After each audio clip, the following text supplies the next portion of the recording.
In the midst of corporate chaos, a millionaire hears something unusual, his cleaning lady's voice flowing naturally in 9 languages.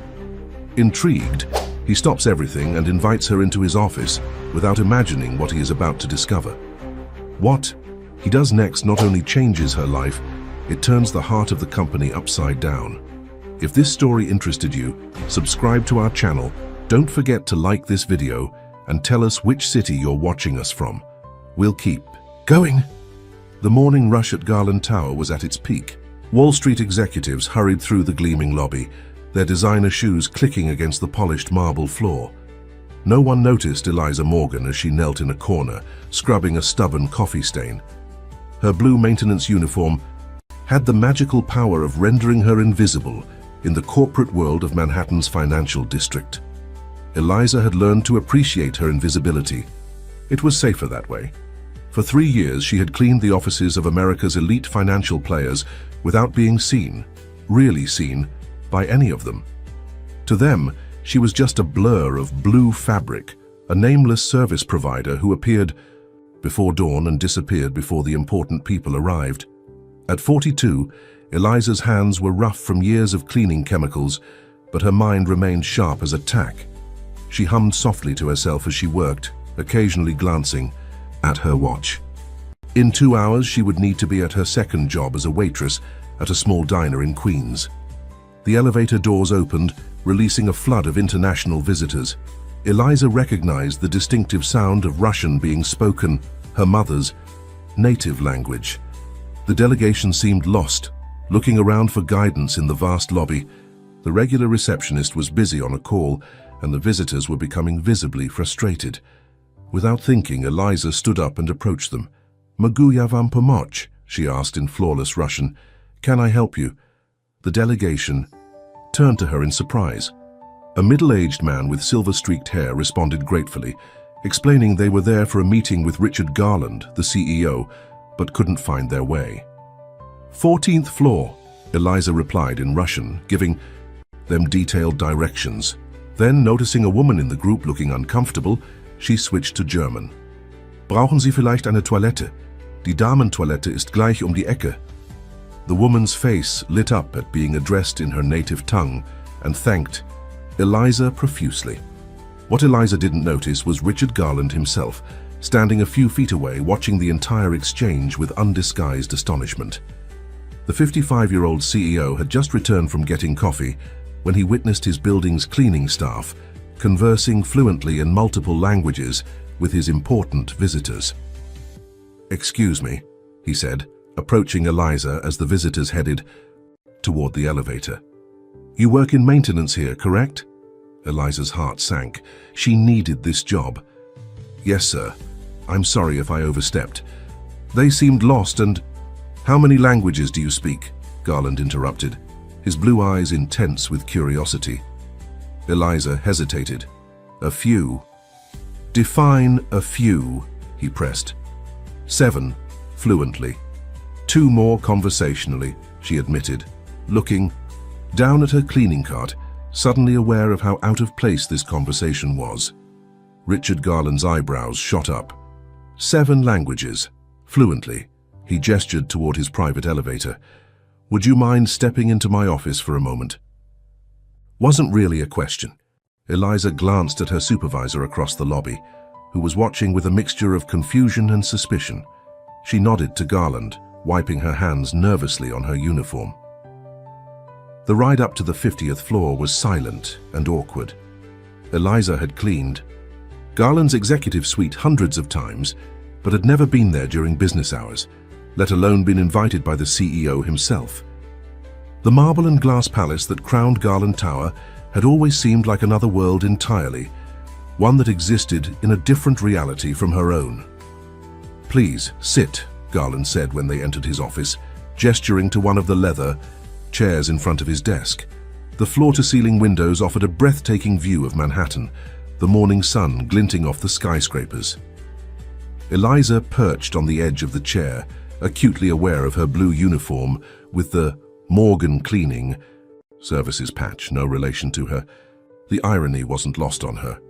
I've been CEO of Garland International for 15 years, he began, studying her with interest. In that time, I've hired dozens of translators and language specialists with impressive credentials from Ivy League universities. None of them spoke 7 languages fluently. 9, Eliza corrected without thinking, then bit her lip.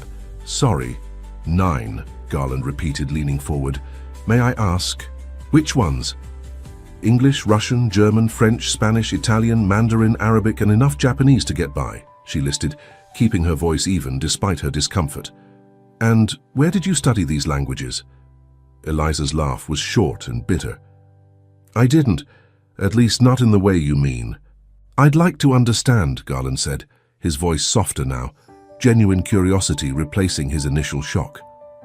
Eliza looked out at the city below, gathering her thoughts. She rarely talked about herself, especially not to people like Richard. Garland, who lived in penthouses and flew private jets. My mother was Russian from St. Petersburg. She came here in the 90s, Eliza began. She insisted I learn her language alongside English. French and German came from an elderly neighbor who used to watch me after school while my mother worked 3 jobs. She had been a professor in Belgium. Before retiring to Queens, Eliza paused, surprised at herself for sharing so much. But Garland was listening intently, so she continued. Spanish was inevitable in my neighborhood. Mandarin I picked up while working at a restaurant in Chinatown during college. The owner's mother took a liking to me and taught me. Italian came from my late husband's family. Arabic, that was self-taught, using library books and old cassette tapes when I thought I might get a job as a translator. That never panned out. And the Japanese? Online videos and a language exchange app. My daughter is into anime and I wanted to watch it with her without subtitles. Eliza smiled slightly at the memory. Turns out I have a knack for languages. They just make sense to me. Richard Garland sat back in his chair, processing what he'd heard. And yet you're working as a cleaning lady, Eliza finished, for him. Life doesn't always go as planned, Mr. Garland. I was halfway through a linguistics degree at CUNY when my husband became ill. The medical bills, well, you can imagine. After he was gone, there were debts to pay and a daughter to raise. Cleaning pays the bills and the hours let me be home when my daughter needs me. Your daughter? Sophia. She's 22 now, just finished nursing school. Pride crept into Eliza's voice. She graduates next month, first in our family to get a college degree. Garland nodded slowly, then reached for his phone. Janet, cancel my 10 a.m. meeting with the German investors. He paused, listening. Yes, I'm aware they flew in specifically for this. Tell them something urgent has come up, and we'll reschedule for tomorrow. Another pause. And please send up coffee for 2. He hung up and turned back to Eliza. Our translator called in sick this morning. Those visitors you helped in the lobby? They're here for a critical negotiation regarding our expansion into Eastern Europe. My German is passable at best, and my Russian is non-existent. Eliza's eyes widened as she realized what he was suggesting. Mr. Garland, I'm not a professional translator. I've never done anything like that. But you could, he said simply. You just demonstrated that downstairs. The question is, will you? I'm on the clock for Morgan cleaning, she said weakly, knowing it sounded ridiculous even as the words left her mouth. Garland smiled for the first time. I think I can smooth that over with your supervisor. We'll compensate you appropriately, for your time, of course. $500 for the day. Eliza's breath caught. That was more than she made in a week of cleaning. The meeting starts in an hour, Garland continued. That gives you time to go home and change if you'd like. I live in Queens, Eliza said. I wouldn't make it back in time. Garland considered this. Janet can take you to the executive shop downstairs. Find something appropriate and put it on the company card. Why are you doing this? Eliza asked, unable to contain her confusion. You don't know me. I could be terrible at translation. I've always believed that talent finds a way to shine through, Mrs. Morgan, Garland replied. Sometimes it just needs a spotlight. He stood, signaling the end of their conversation. 1 hour, my conference room, and please call me Richard. As Eliza followed Janet out of the office in a daze, she couldn't help but wonder if this was a dream, or if the invisible woman had finally been seen. The navy blue pantsuit felt foreign against Eliza's skin. She stood in the executive restroom, barely recognizing the woman in the mirror. Janet had insisted on the designer outfit, complete with a silk blouse and modest heels. Her usually pulled-back hair now fell in soft waves around her shoulders, courtesy of the building's exclusive salon, which had squeezed her in as a personal favor to Mr. Garland. "This isn't me," Eliza whispered to her reflection. She thought of her daughter Sophia, who would laugh herself silly seeing her mother, dressed like a corporate executive. Or perhaps she would be proud. It was hard to tell with Sophia these days, so focused on building her own future, so determined to leave behind the struggles they'd shared. Eliza's phone buzzed with a text from her second job. "Where are you? Shift started 15 minutes ago."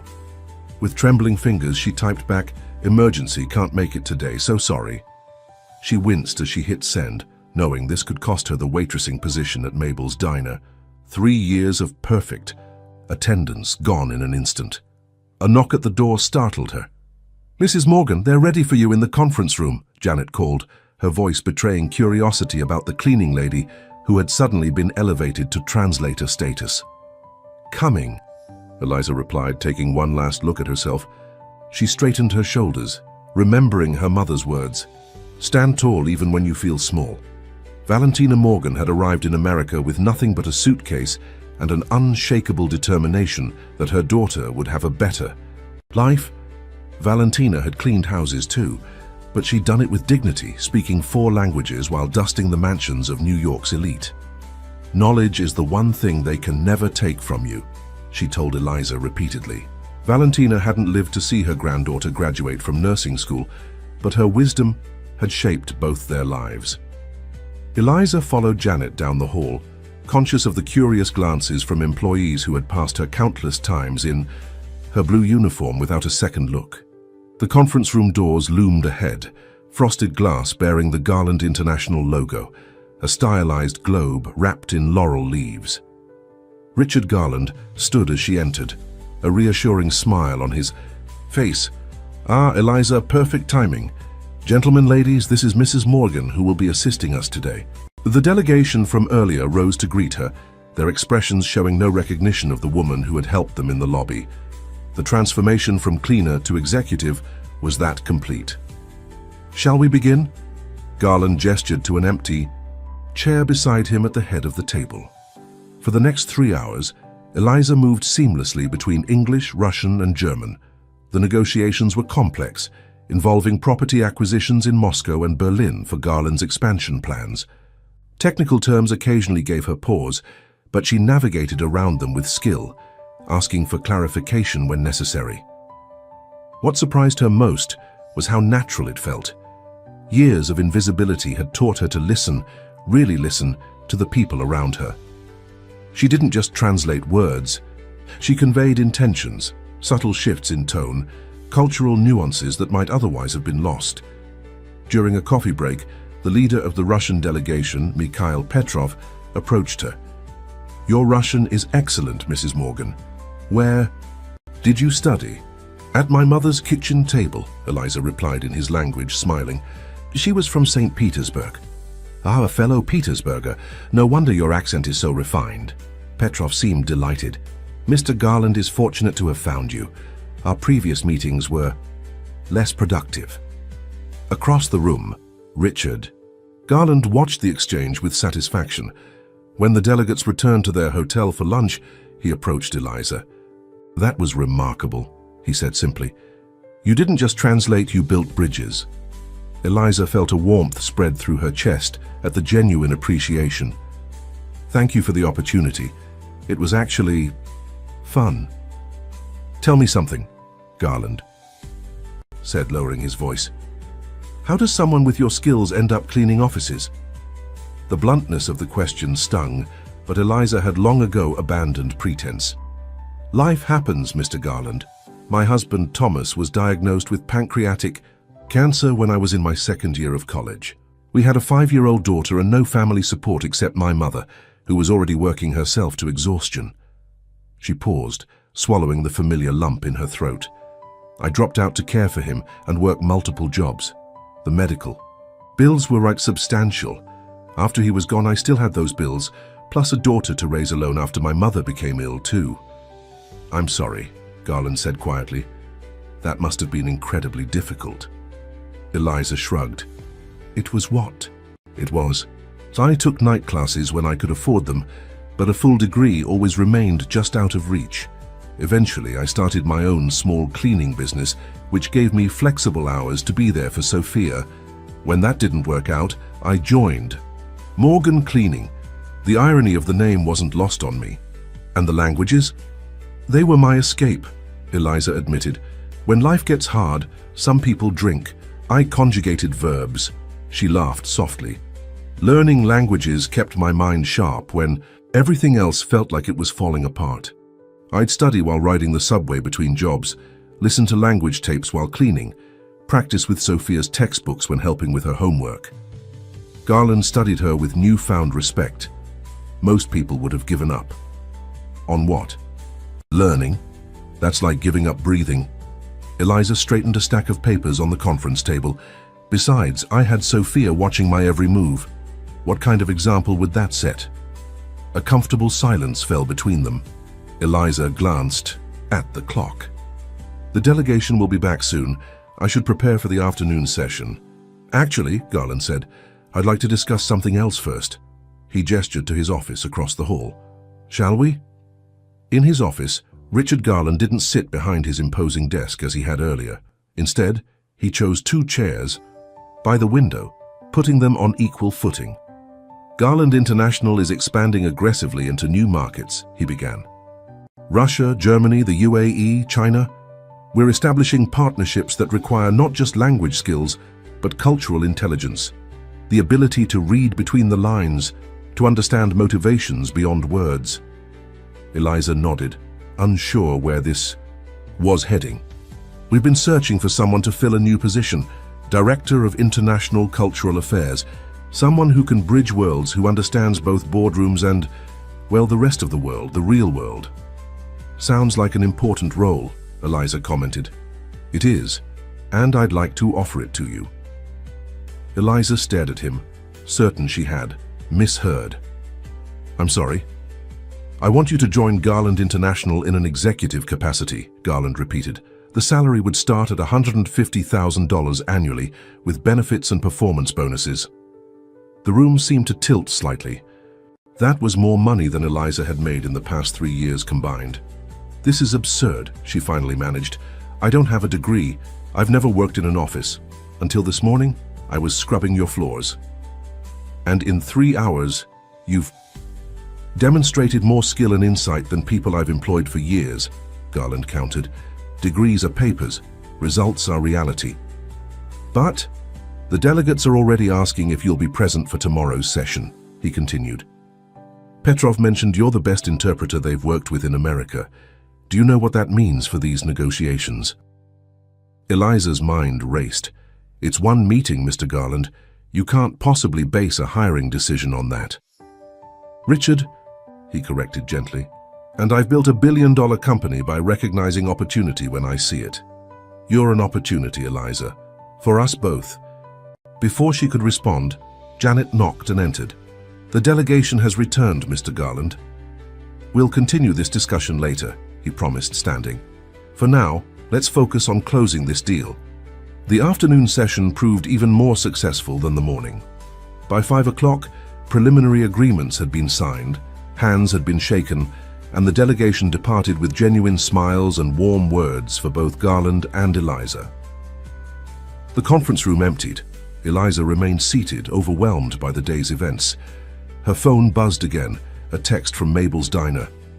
Don't bother coming back. Position filled. She should have felt devastated. Instead, a strange calm settled over her as she looked out at the New York skyline, the setting sun painting the buildings in gold and amber. For the first time in years, Eliza Morgan felt something dangerous stirring in her chest. Hope. Ready to finish our conversation? Richard Garland asked from the doorway. Eliza turned to him, her decision already made. Yes, she said simply. I think I am. Eliza's modest apartment in Queens felt different that evening. The familiar worn furniture, the faded wallpaper, the creaky floorboards. They were the same, but she wasn't. She set her keys on the kitchen counter and kicked off the designer heels that had been pinching her feet for hours. "Mom? Is that you?" Sophia called from her bedroom. "You're home early. Did something happen at work?" Eliza took a deep breath. "You could say that." Sophia appeared in the doorway, her dark hair pulled into a messy bun, nursing textbooks spread open, on her bed behind her. At 22, she was the spitting image of her father. Same warm brown eyes, same determined set to her jaw. "What's with the fancy clothes and the hair?" Her eyes widened. "Wait, did you have a job interview? Why didn't you tell me?" "Not exactly an interview," Eliza said, sinking onto their threadbare couch. "More like an unexpected opportunity." As Eliza recounted the day's events, Sophia's expression shifted from disbelief to excitement. "Director of International Cultural Affairs? Mom, that's incredible. When do you start?" "I haven't accepted yet," Eliza admitted. "It feels too sudden." "Too unreal." Sophia sat beside her mother, taking her hands. "What's really bothering you? This is what you've always deserved." Eliza looked around their small apartment, the home they'd made together through years of struggle. "I've spent so long being invisible, Sophia. I'm not sure I know how to be seen." "Mom," Sophia's voice was firm, "you've always been seen by the people who matter. Now everyone else gets to see what I've always known." She squeezed Eliza's hands. "You've put your life on hold for me for 17 years. It's your turn now." Later that night, after Sophia had returned to her studies, Eliza sat at their kitchen table with a legal pad, making lists of pros and cons. The pros column grew lengthy: financial security, using her skills, challenging work, respect, setting an example for Sophia. The cons column contained just one item: fear. By morning, her decision was made. She called the number Richard Garland had given her and accepted the position. "Excellent," Garland's voice carried genuine pleasure. "HR will send over the paperwork. Today, can you start Monday?" "Monday?" Eliza's heart raced. That was just 4 days away. "What about background checks, references?" "Already in progress. One benefit of you having worked in our building for 3 years, security clearance is a breeze." He paused. "I've arranged a clothing allowance as well. Janet will help you with that tomorrow." "That's not necessary. It's standard for executive positions," Garland interrupted smoothly. "Just part of the package." After hanging up, Eliza called her supervisor at Morgan Cleaning to resign. The conversation was brief and cold. No congratulations, no well wishes, just an irritated sigh and a request to return her uniform. The following days passed in a blur of paperwork, shopping trips with Janet, and hasty preparations. Sophia helped her practice introductions and small talk for her new role, giggling at her mother's nervousness. "You negotiated multi-million-dollar deals in 3 languages yesterday," Sophia reminded her. "I think you can handle saying good morning to your new colleagues." Monday arrived with a mixture of anticipation and dread. Eliza entered Garland Tower through the main entrance for the first time, nodding to the security guard who had seen her mop the lobby countless times. He did a double-take at her transformation, but said nothing. The executive elevator whisked her to the 48th floor, not the 50th where Garland's office was located, but the floor below, housing senior management. Janet met her with a tight smile and led her to a corner office with floor-to-ceiling windows. "Mr. Garland wanted you to have a view," Janet explained, handing her a key card. "Your assistant will be in shortly to help you set up your computer and go through your schedule." "My assistant?" Eliza echoed faintly. "Rebecca Peters. She's been with the company for 5 years. Janet's voice was professional but cool. "The department heads will meet with you individually throughout the week to brief you on ongoing international projects. Your first meeting is at 10 with Victoria Winters, our Chief Financial Officer." Left alone, Eliza slowly circled her new domain. The office was larger than the entire living room of her apartment. A sleek desk dominated one wall, while a small conference table occupied another corner. The view overlooked the East River, the morning sun glinting off the water. A silver nameplate on the desk caught her eye. Eliza Morgan, Director of International Cultural Affairs. Seeing her name displayed so prominently sent a shiver down her spine. This was real. A knock at the door announced the arrival of Rebecca Peters, a sharp-featured woman in her late 20s with intelligent eyes and a tablet clutched to her chest. "Mrs. Morgan, I'm Rebecca, your executive assistant." Her handshake was firm, her assessment of Eliza swift and clinical. "I've prepared an orientation folder for you and scheduled introductory meetings with key personnel. Coffee preference?" "Black is fine," Eliza replied, slightly overwhelmed by the younger woman's efficiency. Rebecca nodded and set to work, explaining systems and protocols with rapid-fire precision. By 9:30, Eliza had been briefed on everything from the company email to the executive dining room. Rebecca was undeniably competent, but there was a reserve in her manner that suggested uncertainty about her new boss. "Rebecca," Eliza said finally, "I'm sure you're wondering about my background." The assistant paused. "It's not my place to question Mr. Garland's hiring decisions. But the rumors are already circulating, aren't they?" A slight flush colored Rebecca's cheeks. "There's been discussion." "I imagine so." Eliza straightened in her chair. "Yes, until last week I was part of the cleaning staff. No, I don't have a college degree. Yes, I speak 9 languages fluently. And no, I'm not sleeping with Richard Garland." Rebecca's eyes widened at the bluntness. "I prefer to address things directly," Eliza continued. "We'll be working closely together, and I'd rather start with honesty. I have a lot to learn about corporate protocol, but I'm a quick study. I'd appreciate your guidance on the politics of this place." Something in Rebecca's posture relaxed slightly. "That's refreshing, Mrs. Morgan." "Eliza, please." Rebecca nodded. "You should know that Victoria Winters was being groomed for the international division before your position was created. She's not thrilled about the restructuring." "Ah," Eliza absorbed this information. "Thank you for the heads up." At precisely 10 o'clock, Victoria Winters swept into Eliza's office without knocking.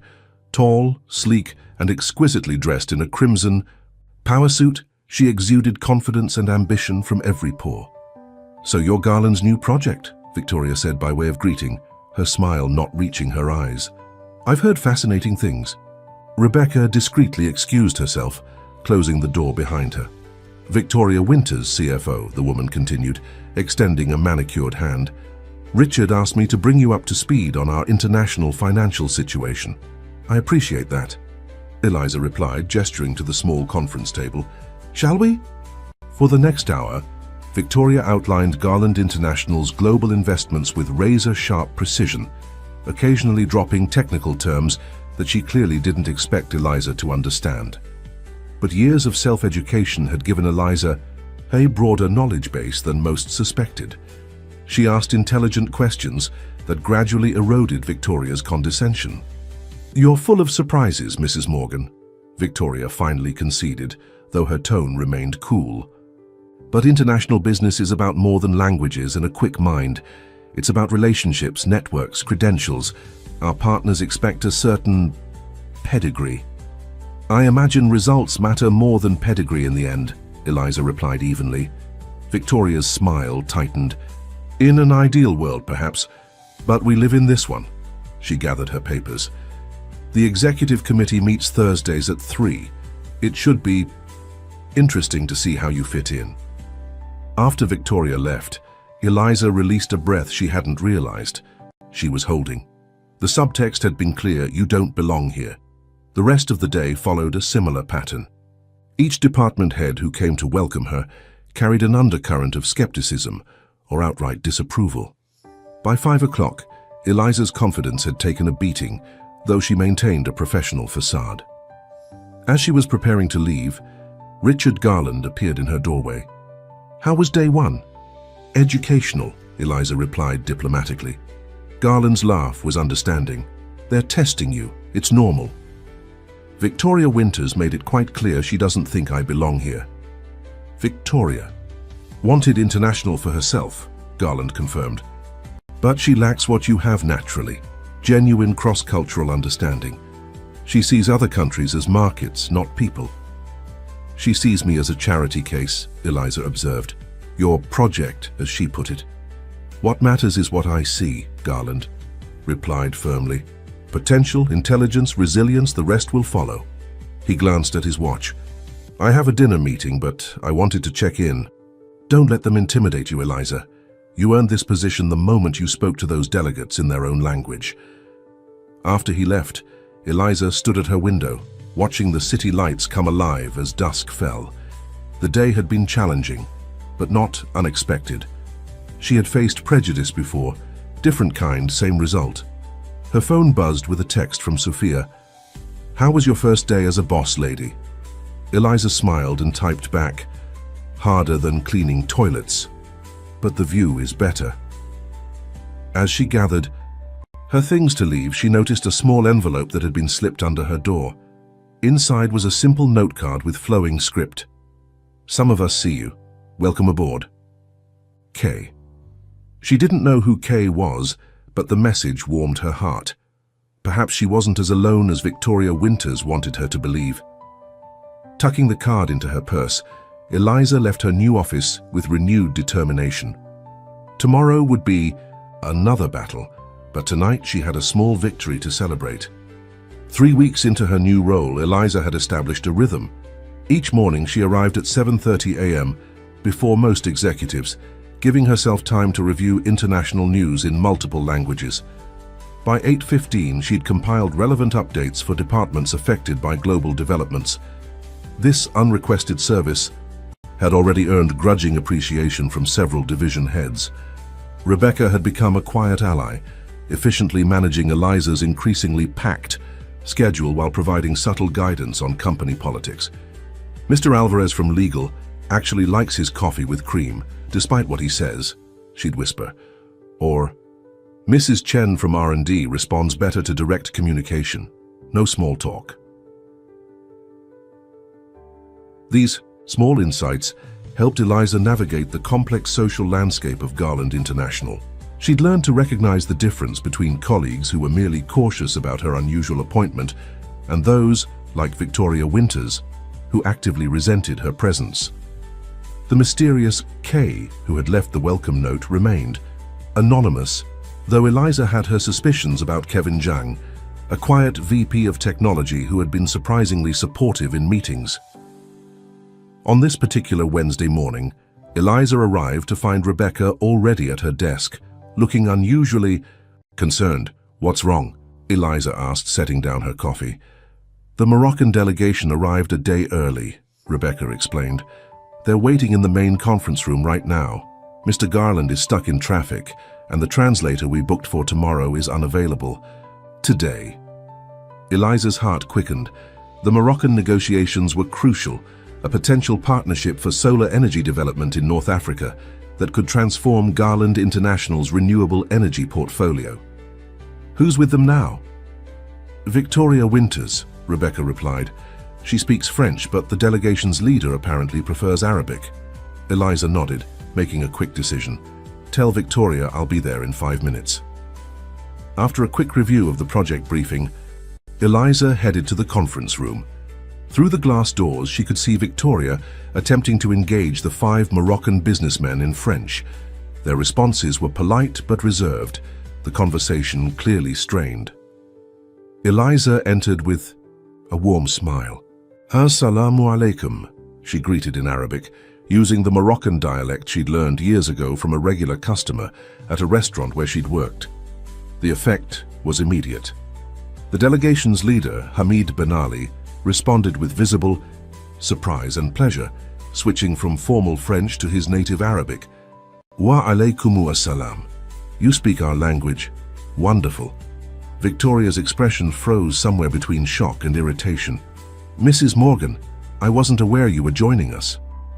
I heard our guests arrived early and thought I might assist, Eliza replied smoothly, extending her hand to Mr. Ben Ali. Eliza Morgan, Director of International Cultural Affairs. The next 2 hours transformed the meeting's entire tone. Where there had been formality, Now there was genuine connection. Eliza didn't just translate. She built rapport, making cultural references that delighted the Moroccans and asking questions about their families, a crucial element of North African business culture that Victoria had overlooked in her rush to discuss financials. By the time Richard Garland arrived, looking harried from his delayed commute, the atmosphere was warm and convivial. The Moroccans were showing Eliza photos of their children on their phones, while Victoria sat in increasingly stony silence. "I see you've met our secret weapon," Garland said, joining them with a relieved smile. "Indeed," Benali replied in accented English. "Mrs. Morgan speaks our language better than many born in Casablanca. It is a sign of respect we do not take lightly." The meeting concluded with a tentative agreement to move forward, far more progress than had been expected from this preliminary discussion. As the delegation departed for a tour of Garland's research facilities, Victoria remained behind, her expression unreadable. "That was quite a performance," she said, when she and Eliza were alone. "It wasn't a performance," Eliza replied. "It was communication. The board meets next week to review your probationary period," Victoria continued as if Eliza hadn't spoken. "I would temper your expectations." "Is there a specific concern about my work you'd like to discuss?"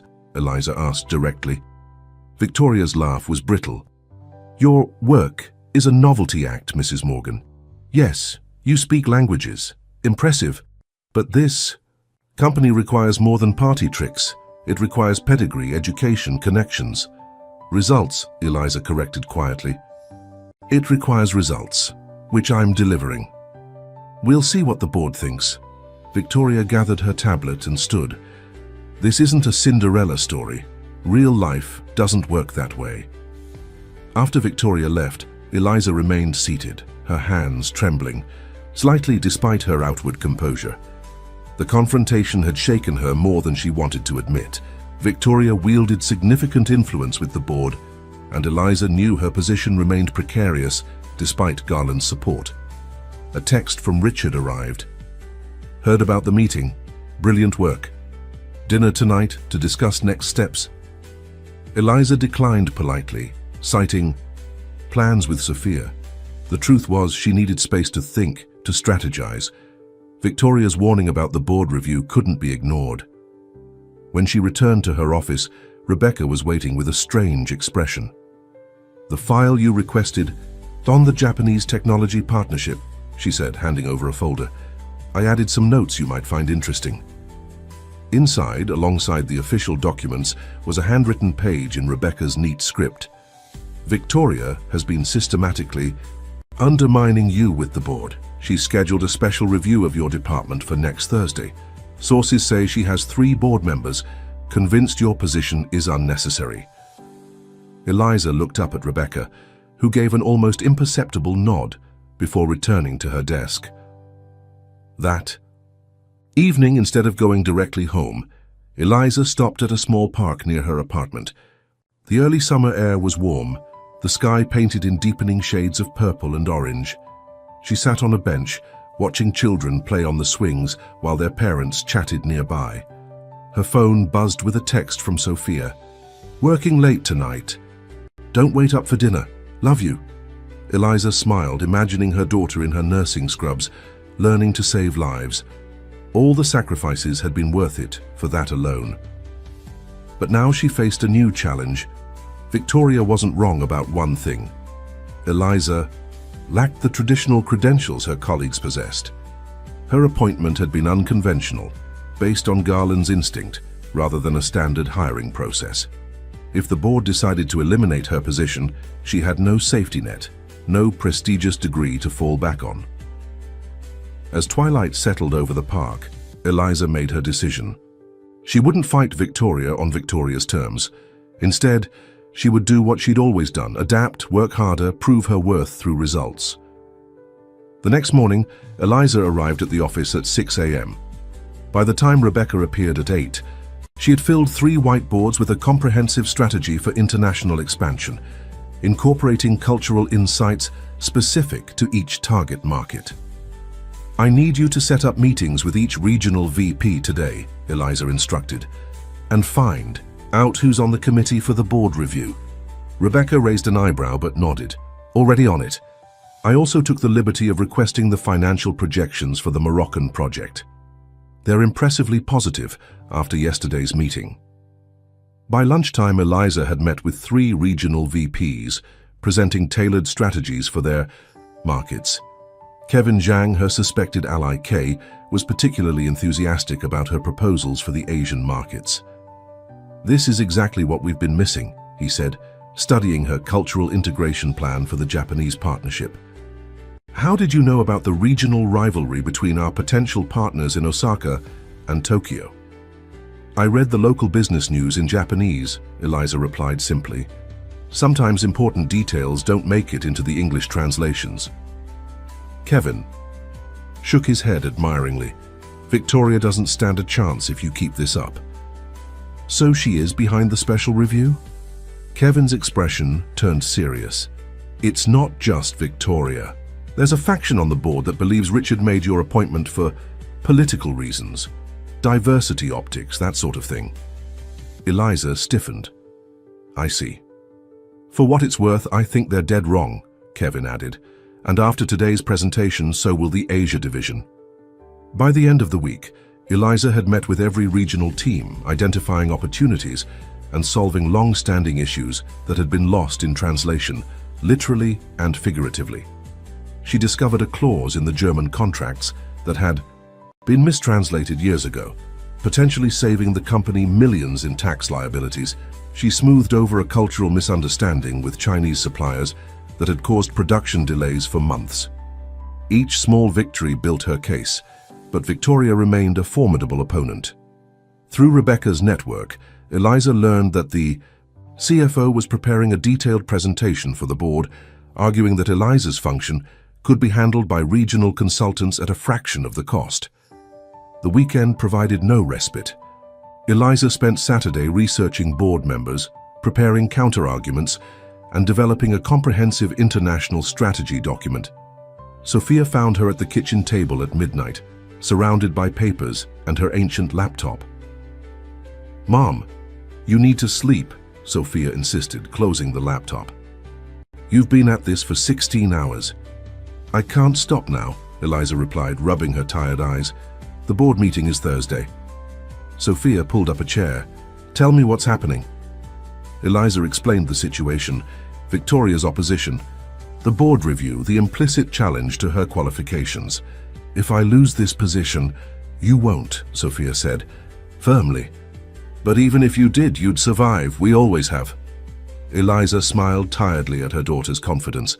"When did you become the wise one?" "I learned from the best." Sophia gathered the scattered papers into a neat pile. "Now get some sleep. You can't impress anyone if you're falling asleep in meetings." Monday morning brought unexpected news. The Moroccan delegation had signed a preliminary agreement, citing their positive experience with Eliza as a significant factor in their decision. Richard Garland was ecstatic.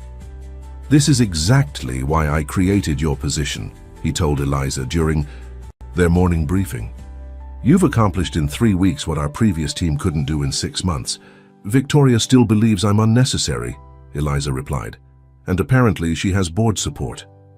Garland's expression darkened. "Victoria sees you as competition. She's ambitious, and she doesn't like surprises." "Am I a surprise, Richard?" "The best kind," he smiled. "Don't worry about the board. Your results speak for themselves." But as Thursday approached, Eliza's anxiety grew. She'd built a solid case based on measurable outcomes, but corporate politics didn't always follow rational paths. Victoria had connections, history, and the unspoken advantage of fitting the expected executive mold. On Wednesday afternoon, Rebecca knocked on Eliza's door with an unusual request. "There's someone here to see you. She doesn't have an appointment, but I think you should meet with her." Curious, Eliza agreed. A moment later, a young woman entered, mid-20s, professionally dressed but visibly nervous. "Mrs. Morgan? My name is Daniela Suarez. I work in accounting on the 32nd floor." She twisted her hands together. I hope it's okay that I came. I wanted to tell you something before your board review tomorrow." "Please sit," Eliza invited, intrigued. "How can I help you, Daniela?" The young woman took a deep breath. "I wanted you to know that you've changed things here, even in just a few weeks. For people like me, people who don't come from privilege, who had to fight for every opportunity, seeing you in this position matters." Eliza was touched but confused. "Thank you, but how did you know about my background?" Daniela smiled shyly. "Everyone knows, the woman who went from cleaning the building to an executive office. It's the best gossip this place has had in years." She leaned forward. "But it's more than gossip to some of us, it's hope." As Daniela left, Eliza sat in thoughtful silence. She'd been so focused on proving herself to Victoria and the board that she hadn't considered the broader impact of her unlikely journey. Perhaps there was more at stake here than just her career. With renewed determination, she returned to her preparation for tomorrow's showdown. Victoria might have tradition on her side, but Eliza had something more powerful: the truth of what she'd already accomplished and the promise of what she could still do. The executive boardroom of Garland International occupied the entire northeast corner of the 50th floor. Floor-to-ceiling windows offered panoramic views of Manhattan, though on this particular Thursday, dark clouds gathered on the horizon, promising a summer storm. Eliza arrived 15 minutes early, her presentation materials meticulously organized, her navy blue suit, one of her new executive wardrobe purchases, immaculately pressed. Rebecca had briefed her on the seating arrangement, the order of presentations, and the particular concerns of each board member. "Victoria presents first, then you'll have your chance to respond," Rebecca had explained. "Mr. Garland will moderate, but tradition dictates he remains neutral during departmental reviews." The boardroom was empty when Eliza entered, giving her a moment of solitude to gather her thoughts. She ran her fingers along the polished mahogany table, marveling at how far she had come. 6 weeks ago, she had cleaned this room in the pre-dawn hours, emptying trash bins and wiping fingerprints from the glass tabletop. Now she would sit at this table as an equal, at least in title. Board members began arriving in 2s and 3s, their expressions ranging from polite curiosity to thinly veiled skepticism as they greeted her. Victoria swept in last, immaculate in a charcoal grey suit, her presentation materials handed off to an assistant who arranged them at her designated seat. "Mrs. Morgan," Victoria acknowledged with a thin smile. "Best of luck today." "Likewise," Eliza replied evenly. Richard Garland called the meeting to order precisely at 2 p.m. After brief introductions, he explained the purpose of the special review: to evaluate the newly created International Cultural Affairs Division and its director's probationary performance. As this position represents a significant addition to our executive structure, the board has requested a comprehensive assessment, Garland concluded. Victoria Winters, our CFO, will present the financial implications first, followed by Eliza Morgan's departmental report. Victoria rose gracefully, activating the room's presentation system with practiced ease. Her presentation was devastatingly effective, precise, data-driven, and carefully constructed to undermine Eliza without appearing overtly hostile.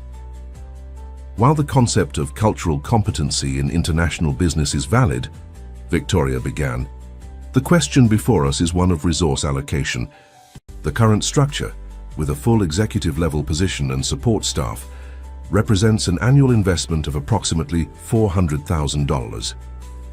She proceeded to outline how these functions could be distributed among existing departments or outsourced to regional consultants at a projected savings of $250,000 annually.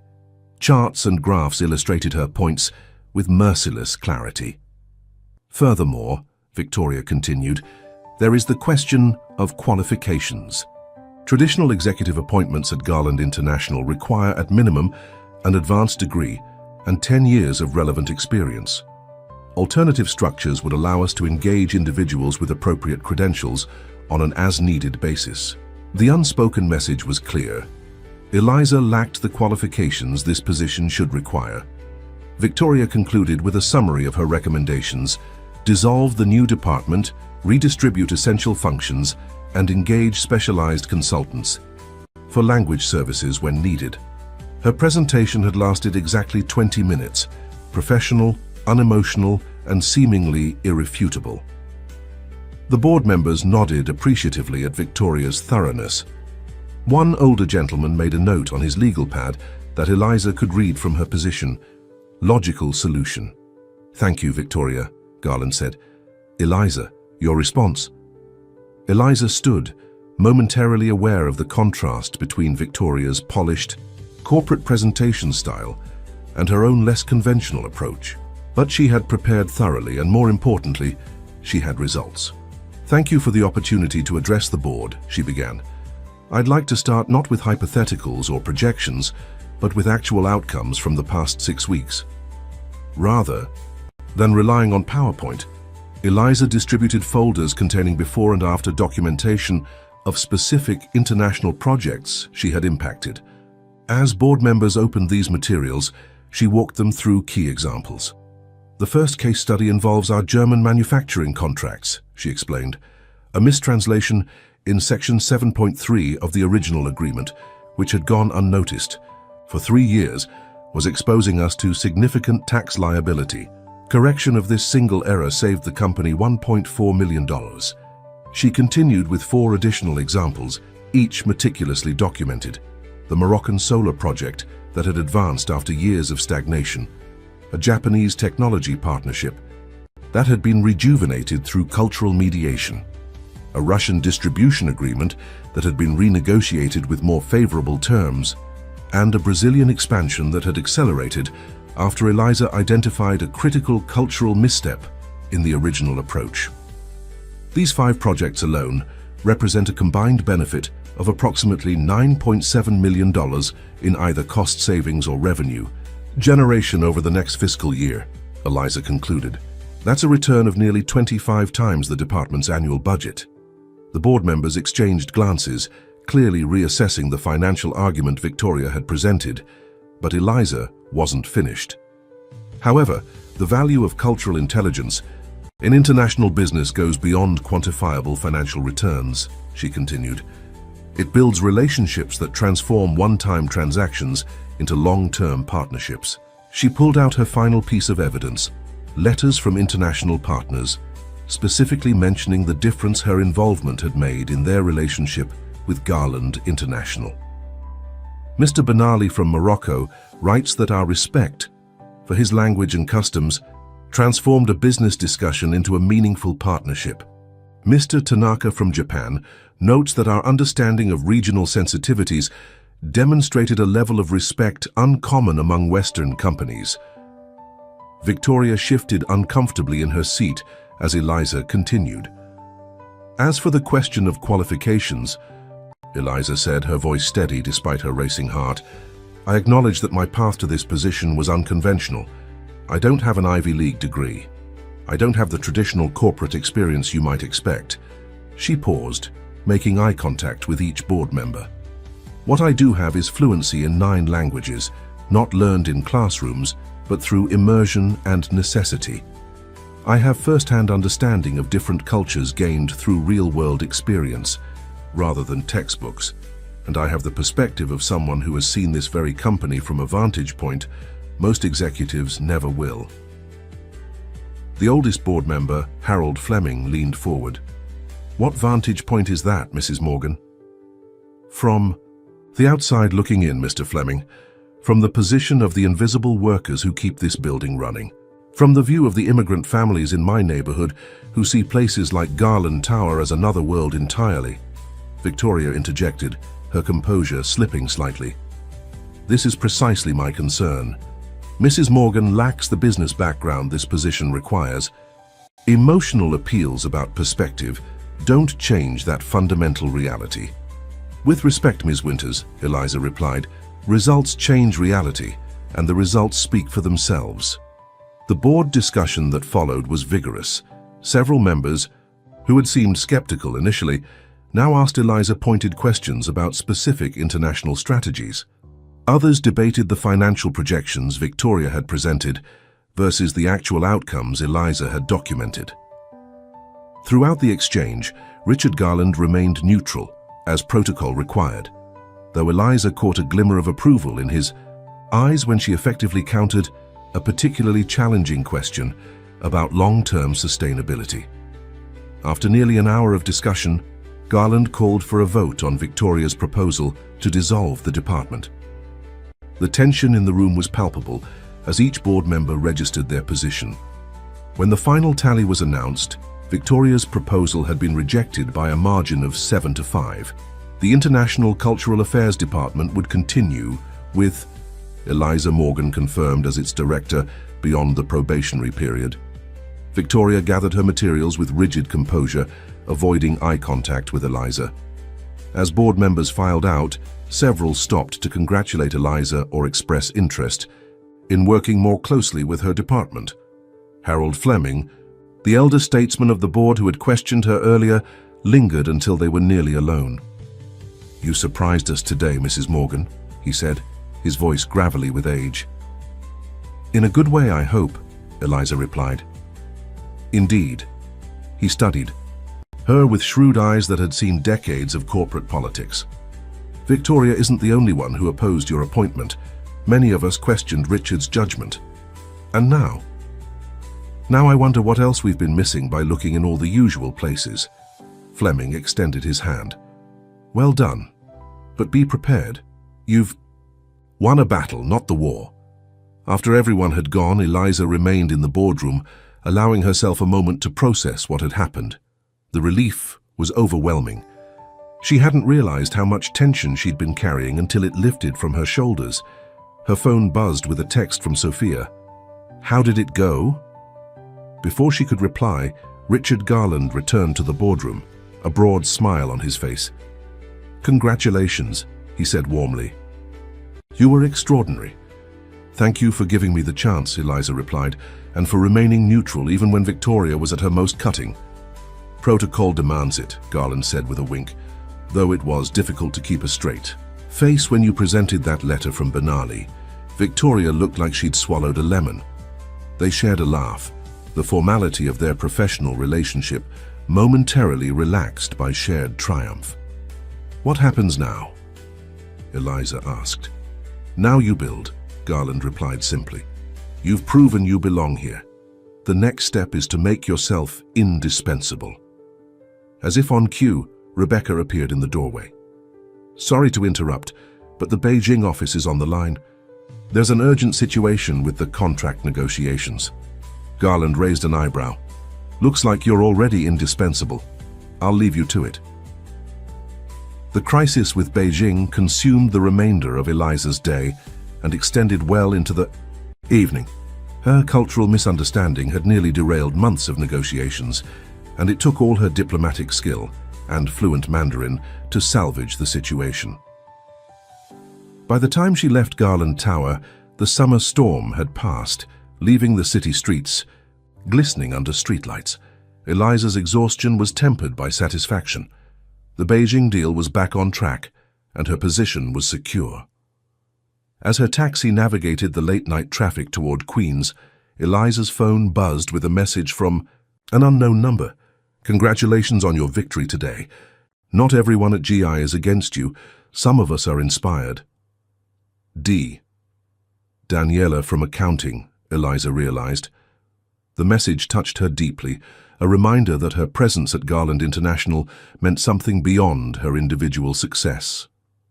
Home, Eliza found Sophia asleep on the couch, surrounded by nursing textbooks. She gently covered her daughter with a blanket, reflecting on how their roles had subtly shifted. Once it had been Sophia waiting up for her mother to return from late cleaning shifts. Now, Sophia had waited up for news of an executive board meeting. The next morning, Eliza arrived at the office earlier than usual, energized despite the previous day's exhaustion. The hallways were quiet, most executives not due for hours yet. She was surprised to find Victoria Winters waiting outside her office, looking uncharacteristically disheveled. "Victoria," Eliza acknowledged cautiously. "Good morning." "Is it?" Victoria's voice was bitter. I've just spent the night redoing financial projections because of your little victory. Eliza unlocked her office door. Would you like to come in? We should talk. Victoria hesitated, then followed Eliza inside. For a long moment, neither woman spoke. I don't understand why Richard chose you, Victoria finally said. I've given everything to this company for 15 years. I have 2 MBAs. I've sacrificed relationships, family, everything for my career, and then he brings in you. The contempt in her voice was unmistakable, but Eliza also heard something else, pain and perhaps fear. It's not a zero-sum game, Victoria, Eliza said quietly. My success doesn't diminish yours. Doesn't it? There's only room for so many women at the top. That's the reality. Only if we accept it as reality. Eliza met Victoria's gaze directly. We could fight each other, or we could change the system that makes us think we have to. Victoria laughed harshly. How inspirational. Did you read that in a fortune cookie? No, Eliza replied calmly. I learned it raising a daughter alone while working 3 jobs. Competition for scraps never got any of us very far. Something in Victoria's expression shifted, not softening exactly, but recalibrating. This doesn't make us friends. I don't expect it to, but perhaps we can be effective colleagues. Victoria straightened, reassuming her professional mask. The Morocco project needs a detailed cultural briefing for the engineering team. Have it on my desk by Friday. Of course, Eliza agreed, recognizing the olive branch for what it was, conditional, fragile, but real. After Victoria left, Eliza stood at her window, watching the city wake up. The board victory had been essential, but this brief conversation with Victoria felt equally significant. Change wouldn't come all at once, but it was coming.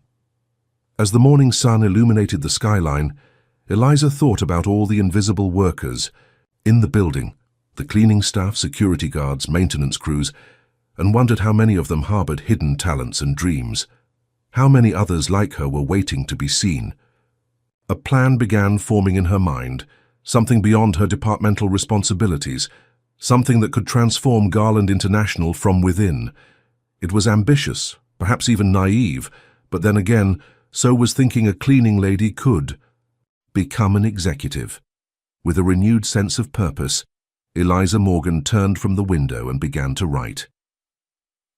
6 months had transformed Eliza's life beyond recognition. Her department had expanded to include 5 staff members, each selected for their unique combination of language skills and cultural knowledge rather than traditional credentials. The International Cultural Affairs Division, once Victoria's target for elimination, was now credited with facilitating Garland International's most successful expansion year in company history. Eliza's apartment in Queens had been replaced by a modest but comfortable condo, closer to Manhattan, cutting her commute by 40 minutes each way. Sophia had moved into campus housing for her final year of nursing school, though she still came home most weekends, filling the new space with her laughter and endless stories about hospital rotations. On this crisp October morning, Eliza stood before the mirror adjusting her silk scarf, a gift from the Moroccan delegation after the successful completion of their joint venture. The woman reflected back at her, still sometimes seemed like a stranger, confident, polished, respected. The cleaning lady's uniform was long gone, replaced by a wardrobe that communicated authority without pretension. Her phone buzzed with a text from Richard. Ready for the big presentation. Today's executive committee meeting would be unlike any other. For weeks, Eliza had been working on a proposal that extended far beyond her departmental responsibilities, a comprehensive initiative she called Hidden Talent. The concept had come to her that morning after the board review, inspired by Victoria's reluctant acknowledgement and Daniela's message of solidarity. As ready as I'll ever be, she texted back, gathering her presentation materials. The taxi ride to Garland Tower was spent in quiet rehearsal of her key points. This presentation was different from her defense before the board. It wasn't about proving her own worth anymore, but about creating opportunities for others. The executive floor buzzed with activity when she arrived. Rebecca met her at the elevator, tablet in hand. Morning briefing. Notes, she said, falling into step beside Eliza. The Milan office confirmed they've resolved that supply chain issue. The Beijing team sent revised projections for Q4. They're up 12% from last quarter. And Victoria called to say she'll be 5 minutes late to the committee meeting. Victoria called you directly? Eliza asked, surprised. The CFO usually communicated through her own assistant, maintaining the hierarchical distance she preferred. Actually, she called you, but you were already in the taxi, Rebecca clarified. She sounded different, almost friendly. Eliza smiled. Her relationship with Victoria had evolved into something resembling mutual respect, if not quite friendship. Their departments now collaborated regularly, combining Victoria's financial acumen with Eliza's cultural insights to craft more effective international strategies. Any word from Harold Fleming? Eliza asked, referring to the elder board member, who had become an unexpected ally. He confirmed he'll attend the meeting as your guest, Rebecca replied. He's quite intrigued by your proposal, though he wouldn't say why. The executive conference room filled quickly. Richard Garland took his customary seat at the head of the table, with department heads arranged along both sides. Victoria arrived, exactly 5 minutes late as promised, nodding to Eliza as she took her seat. Before we begin our regular agenda, Garland announced, Eliza Morgan has requested time to present a new initiative for consideration. Eliza, the floor is yours. Taking a deep breath, Eliza activated the presentation screen and faced her colleagues. 6 months ago, I stood in this room fighting for my position, she began. Today, I'm here to propose something that goes beyond any single department or individual. I'm here to talk about wasted potential. She advanced to the first slide, which displayed a simple statistic. 47% of employees with college degrees use less than half of their required skills in their current positions. Garland International employs over 5,000 people worldwide. Eliza continued. From executives to maintenance staff, we conduct exhaustive searches for external talent while overlooking the hidden abilities within our own walls. She shared several anonymous examples. A security guard with an engineering degree from his home country that wasn't recognized in the US. An administrative assistant fluent in 4 languages but never asked to use them. A cafeteria worker with exceptional organizational skills who managed inventory more efficiently than the system designed by expensive consultants. My own story is not unique, Eliza said, making eye contact with each executive in turn. What's unique is that someone, Richard, took a chance on looking beyond my job title to see my capabilities. Victoria shifted in her seat, but remained attentive as Eliza outlined her proposal, a company-wide initiative to identify and develop hidden talents across all levels of the organization. The program would include skills assessment, mentorship pairings, educational support, and clear pathways for advancement regardless of starting position. This isn't about charity or diversity quotas, Eliza emphasized, addressing the unspoken concern she knew existed among some executives. It's about competitive advantage. We're leaving intellectual capital and human potential untapped, while spending millions recruiting external candidates who may not be any more qualified than people already on our payroll. The financial projections she presented had been developed, in collaboration with Victoria's team, a strategic decision that had transformed her most formidable opponent into a stakeholder. The numbers were compelling: reduced recruitment costs, improved retention, increased productivity, and enhanced company loyalty.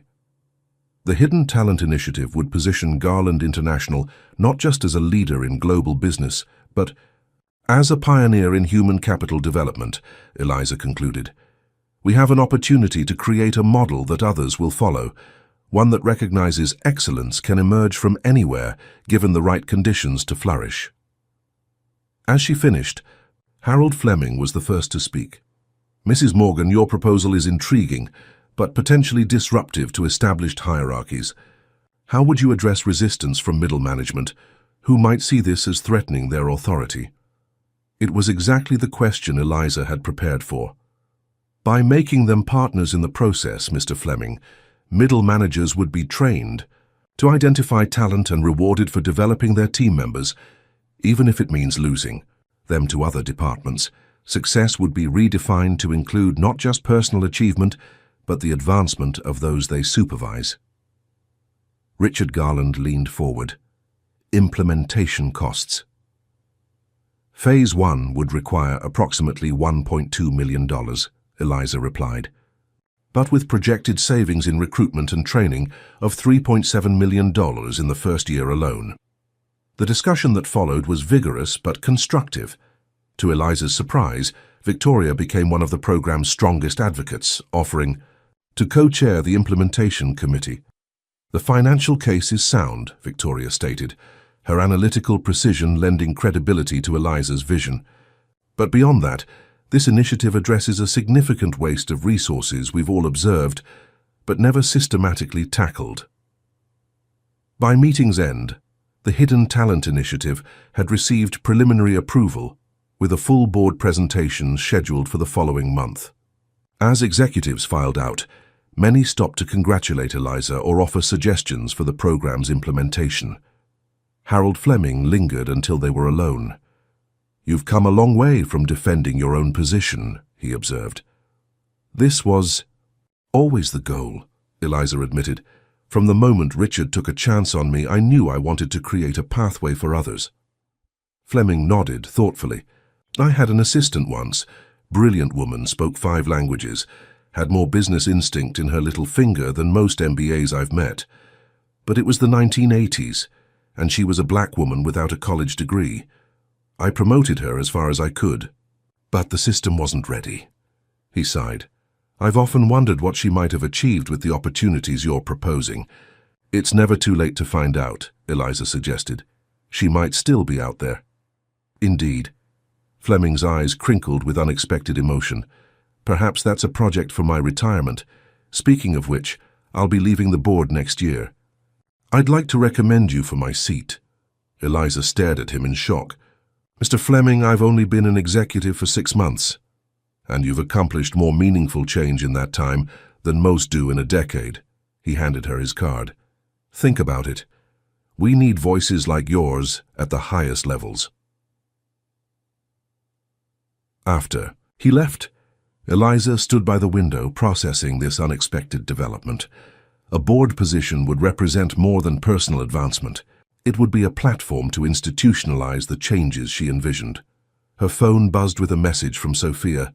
"Just aced my certification exam. Celebration dinner tonight." Pride surged through Eliza as she typed back, "Absolutely. I have news to share too. Love you." 2 weeks later, Eliza found herself in an unexpected position, delivering a keynote address at the National Association of Corporate Directors annual conference. Harold Fleming had insisted she replace him as Garland International's representative, arguing that her perspective was exactly what the staid organization needed to hear. Standing at the podium before hundreds of board members from America's largest corporations, Eliza felt momentarily out of place. These were the power brokers of American business. Predominantly white, predominantly male, predominantly from privileged backgrounds so different from her own. 3 years ago, she began, I was invisible to most of you. I was the woman who emptied your trash cans and cleaned your coffee cups. I was the background character in your corporate narrative, necessary but unnoticed. The room fell silent, executives shifting uncomfortably in their seats. Today I stand before you as a director of international affairs, soon to be a board member, and the architect of a corporate initiative that is transforming how we think about human potential. The only thing that changed was opportunity. Not my abilities, not my intelligence, not my worth. She shared her story without embellishment or apology, then expanded to the broader implications of the Hidden Talent Initiative and the preliminary results from its pilot program. Participant testimonials brought the data to life.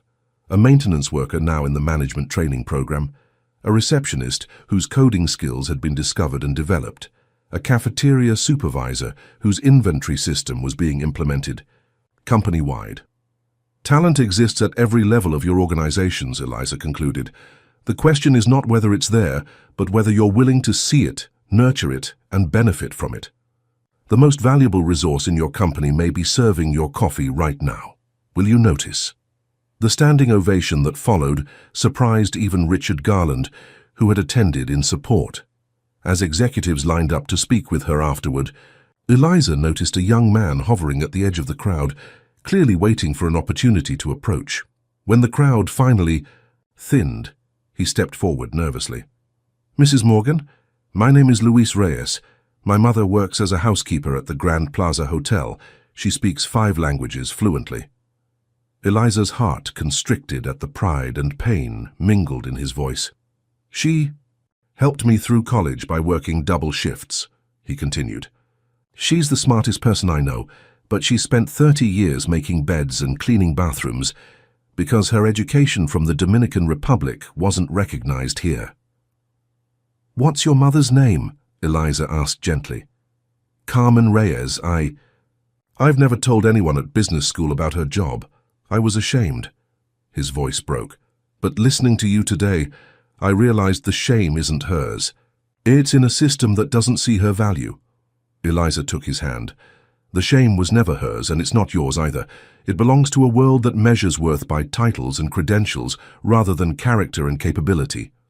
Luis nodded, blinking. Back tears. "I just got hired at Wellington Financial. I want to create something like your hidden talent program there, but I don't know where to start." "Let me help you," Eliza offered, reaching for a business card. "For your mother and all the others like her." That evening, as her taxi crawled through Manhattan traffic toward her condo, Eliza reflected on how profoundly her life had changed and how much remained to be done. The Hidden Talent Initiative was just beginning. Luis Reyes's mother was just one of countless Carmen Reyeses, and corporate America was only starting to awaken to the potential being wasted within its walls. Her phone rang. "Richard Garland. The board unanimously approved your program this afternoon," he announced without preamble. "Full funding exactly as you proposed." "That's wonderful news," Eliza replied, genuinely surprised by the unanimity. "Was Victoria there for the vote?" "She presented the financial case herself," Richard chuckled. "Quite passionately, I might add. You've made quite an ally there." "Not an ally," Eliza corrected. "A partner." After they hung up, Eliza asked the taxi driver to make a detour. 20 minutes later, she stood outside Garland Tower, looking up at the gleaming skyscraper where her transformation had begun. Through the lobby windows, she could see the evening cleaning crew at work. Men and women in blue uniforms moving efficiently through their routines, invisible to the late-working executives who passed them without a glance.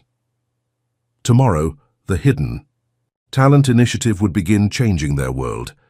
Assessments would be offered, skills would be documented, opportunities would be created. Not all would rise as she had, not everyone wanted an executive path, but all would be seen, valued for more than just their current function. As she turned to leave, Eliza noticed a small plaque being installed beside the main entrance, a dedication she had championed through the renovation committee. It was simple but meaningful. Garland International recognizes the dignity and contribution of every individual who makes our success possible. It wasn't enough, a plaque never could be, but it was a visible symbol of the invisible change beginning to take root within the corporate culture. Small steps accumulating toward transformation. Back in her condo, Eliza opened her closet and reached behind her designer suits to the very back, where a folded blue uniform hung in a protective bag. She had kept it not as a reminder of where she came from, she would never forget that, but as a tangible connection to all those still waiting for their moment to be seen. Sophia called as Eliza was preparing for bed. "Mom, you'll never believe what happened today. Remember that program you told me about, the one you're starting at Garland? The Hidden Talent Initiative?" "Of course. Well, I mentioned it to my nursing supervisor, and she wants to implement something similar at the hospital. She says there are orderlies and custodial staff with medical training from other countries who could be fast-tracked into clinical roles with the right support." Eliza smiled in the darkness of her bedroom. "That's amazing, honey. She wants to meet with you to discuss how to adapt it for healthcare. Is that okay?" "More than okay," Eliza replied, her voice thick with emotion. "It's exactly what I hoped would happen." After they hung up, Eliza stood at her window looking out at the city lights. Somewhere out there, Carmen Reyes was perhaps finishing her evening shift. Somewhere, thousands of others like her were using their gifts in fragments, their potential divided and diminished by circumstances and systems designed without them in mind.